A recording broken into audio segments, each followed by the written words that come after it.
Hello everyone. तो बहुत दिनों बाद एक बहुत इंपॉर्टेंट टॉपिक के डिस्कस करने आया हूँ। तो एक्चुअली मेरा एग्जाम चल रहा था, जिसकी वजह से मैंने बहुत सारे लोगों को टेलीग्राम पे मैसेज नहीं कर पाया।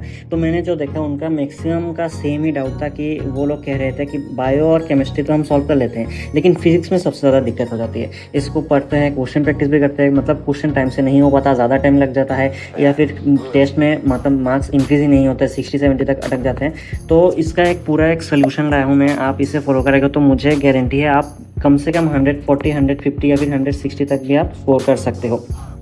और इससे ये सिर्फ इन 3 टिप को, अगर आपका बेसिक मतलब आपको बेसिक थोड़ा बहुत आता है फिजिक्स, तो आप मतलब पूरा 180 में भी 180 स्कोर कर सकते हो। ये मेरा मतलब दावा है, ठीक है। तो देखिए, मैं सबसे पहले तो ये मैं बता दूं कि मेरा भी मार्क्स मतलब मॉक टेस्ट में 60-70 तक मतलब अटका रहता था, ठीक है। मैक्सिमम स्कोर मैंने किया था 120, शायद 120 या फिर 125 ऐसा कुछ था, मतलब हाईएस्ट फिजिक्स में जो मैंने स्कोर किया अपने मॉक टेस्ट में। लेकिन आपका मतलब नीट में जाके वो 60-70 वाला स्कोर मतलब उतना इंक्रीज़ हो गया कि मतलब जो मुझे सिलेक्शन दिला सके, ठीक है। तो आज मैं उन 3 टिप्स को बारे में बात करूँगा, जिसके बारे में मैक्सिमम लोग इग्नोर कर देते हैं।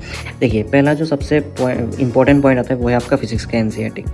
मतलब लोग किसी चीज़ को भी मुझे नहीं लगता इतना इग्नोर करते हैं जितना नीट एस्पिरेंट एक एनसीईआरटी की मतलब फिजिक्स के एनसीईआरटी को करते हैं, ठीक है। लेकिन आपको सुनने में विश्वास नहीं होगा, मैंने एनसीईआरटी को भी बायो की तरह रीडिंग दिया था, ठीक है। आप ज़्यादा पढ़ने की ज़रूरत नहीं है, आप कम से कम एक बार आप फिजिक्स के एनसीईआरटी को रीडिंग दो, क्योंकि ऐसे ऐसे कुछ लाइंस छुपे रहते हैं जो आपको मतलब जितना भी पढ़ लो, कोचिंग का क्लास कर लो, ऑनलाइन क्लास कर लो, आपको पता भी नहीं कैसे करना है। देखिए, आप एक बार इसको रीडिंग दो, ठीक है। और रीडिंग देने के बाद आप समरी को एकदम मस्ट आपको पढ़ना है एकदम अच्छे से। क्यों पढ़ना है आपको, आप मतलब मेरे टेलीग्राम चैनल पे जाओगे तो नीट 2024 का क्वेश्चन मिलेगा। अगर आपने इस बार दिया तो भी आपको पता भी होगा कि एक क्वेश्चन था ऐसा। देखिए, ये एटम्स चैप्टर का समरी है, ठीक है। यहाँ पे 2 स्टेटमेंट देखिए, atom as a whole is electrically neutral and therefore contains equal amount of positive and negative charges. और दूसरा एक statement, atoms of the most of the elements are stable and emit characteristic spectrum. ये दोनों statement मिला के एक आपका statement based question हो गया था नीट में, ठीक है। तो आप सोचो, अगर आप समरी पढ़ के जाते, ठीक है, तो आपका मतलब 2 सेकंड भी नहीं लगता इसका आंसर ढूंढने में, ठीक है। तो इसके लिए बताता हूँ, मतलब मैंने सारे एनसीईआरटी से रिलेटेड क्वेश्चन जितने सारे थे सबको मैंने यहाँ पे प्रूव किया है, आप जाके देख लेना, ठीक है। तो कम से कम एक बार आपको रीडिंग दो, इंपॉर्टेंट लाइन्स को हाईलाइट करो, समरी को रीडिंग दो, इन टेक्स्ट को सॉल्व करो, ठीक है, एनसीईआरटी एग्जाम्पलर को सॉल्व करो। इतना करोगे आपका मतलब सफिशिएंट है, मतलब फिजिक्स के एनसीईआरटी बुक्स के लिए, ठीक है। इसको इग्नोर मत करो, मॉड्यूल्स को करने की आपको कोई ज़रूरत नहीं है। अगर आप अच्छा स्कोर करना चाहते हो और भी ज़्यादा करना चाहते हो तो मॉड्यूल को आप कर सकते हो, लेकिन ये आपका फर्स्ट प्रायोरिटी होना चाहिए, ठीक है। नेक्स्ट एक चीज़ आता है वो है आपका फॉर्मूला शीट। फिजिक्स के एनसीईआरटी के मतलब नीट के क्वेश्चन मैक्सिमम 70-80% आपका डायरेक्ट फॉर्मूला बेस्ड आते हैं। जितने सारे न्यूमेरिकल्स आते हैं उनकी बात कर रहा हूँ मैं, ठीक है। स्टेटमेंट बेस्ड क्वेश्चन भी आता है जो मैंने अभी दिखाया, 70-80% फॉर्मूला बेस्ड। तो अगर आपका फॉर्मूला रटा हुआ हो, मैक्सिमम टाइम क्या होता है हम फॉर्मूला भूल जाते हैं, तो आप क्या करो, आप एक शीट में मतलब चैप्टर वाइज लिख के जितने सारे फॉर्मूला है वो सारे लिख के अपने मतलब स्टडी टेबल या फिर जहाँ भी पढ़ते हो उसके सामने दीवार पे चिपका दो। ये मोस्ट इफेक्टिव तरीका है आपको फॉर्मूला रखने का, क्योंकि आप फॉर्मूला एक दिन पढ़ के नहीं रख सकते, ठीक है।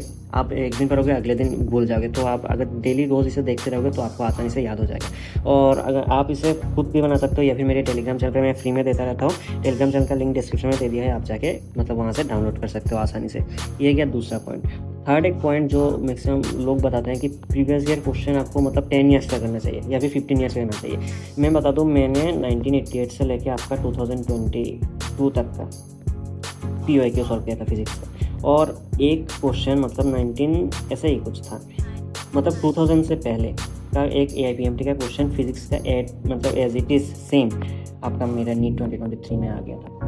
तो जिसको देख के मैंने सॉल्व भी नहीं किया, डायरेक्ट आंसर टिक कर दिया था। तो ये मतलब मैक्सिमम PYQ के टाइप से रिलेटेड क्वेश्चन रहते हैं। अगर आपने PYQ सॉल्व किया है तो उन टाइप का क्वेश्चन आप सॉल्व आसानी से कर पाओगे, ठीक है। ये 3 चीज़ें आपको अगर ध्यान में मतलब आपको अगर आपने आसानी से कर लिया तो मतलब आपका फिजिक्स एकदम मतलब आसानी से आप 130-140 तक स्कोर कर सकते हो, ठीक है।